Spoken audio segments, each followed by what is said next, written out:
What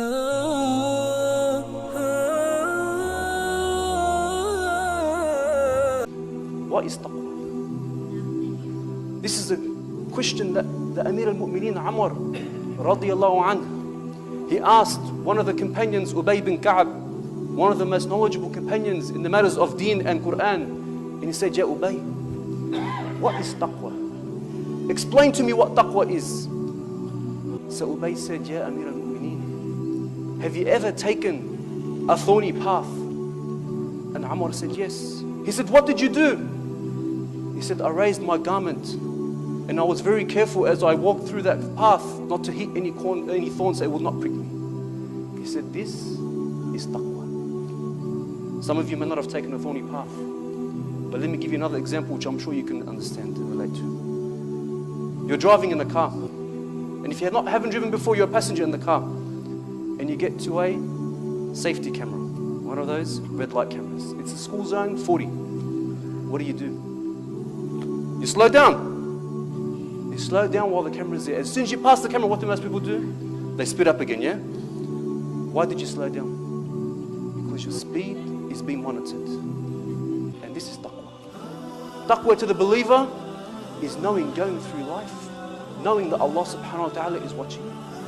God consciousness. Everything you speak, everything you say, everything you do, Allah is watching you. God consciousness. This is taqwa. And Allah subhanahu wa ta'ala mentions taqwa in the Quran close to 200 times. Why did Allah mention it so many times? I see a lot of young kids here, maybe high school age, and maybe if you know, you'd be older than that, you've been through high school before. How many times did your parents tell you, do your homework? Do your homework. Have you done your homework yet? Do your homework. Why do your parents repeat it so much? Because we don't listen, because we don't do it. Allah subhanahu wa ta'ala repeats taqwa 200 times in the Quran. Why? Compare that to Ramadan. Compare that to fasting in the month of Ramadan. How many times Allah subhanahu wa ta'ala tells us to fast the month of Ramadan? One time. Just once. The whole Quran, He just mentioned it once. Why? Because everyone does it. Generally speaking, everyone fasts Ramadan. I used to work in the jail.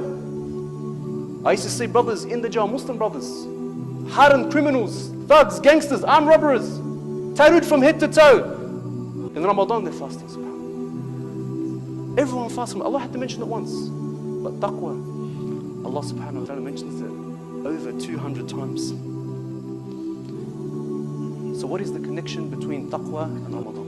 Allah subhanahu wa ta'ala tells us in the Quran, Ya ayyuha alladhina amanu. We know this verse. We hear it millions of times. كُتِبَ عَلَيْكُمُ الصِّيَامُ كَمَا كُتِبَ عَلَى الَّذِينَ مِنْ قَبْلِكُمْ. Fasting has been prescribed upon you as it was prescribed upon those before you. Why?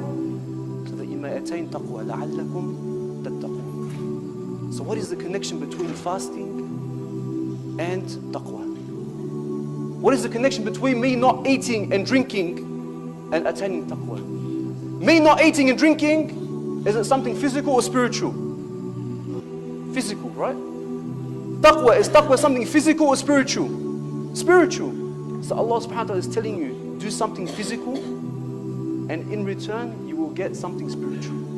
How? Why? Let me tell you a story about Abu Dhar. Abu Dhar al-Ghafari, one of the Sahaba radiallahu anhu. He was once asked, what are the 3 things you love most in life? Listen to what he said. Before I answer, before I tell you what he said, let me ask you, what are the 3 things that you like most in life? What are the things that make you happy, make you smile, make you laugh in this world? Your children, that big paycheck, a big house, a car. What is it that will put a big smile on your face in this life? Think about what you would answer. They asked Abu Dhar, what is it that you love most in this life? He said, أُحِبُّ الْمَرَض وَالْجُوعَ وَالْمَوْتِ. I love sickness and hunger and death. So they asked him why. He goes, إِذَا مَرِدْت خَفَّ ذَنْبِي وَإِذَا جِعْتْ رَقَّ قَلْبِي وَإِذَا مِتْ لَقِيتُ رَبِّي.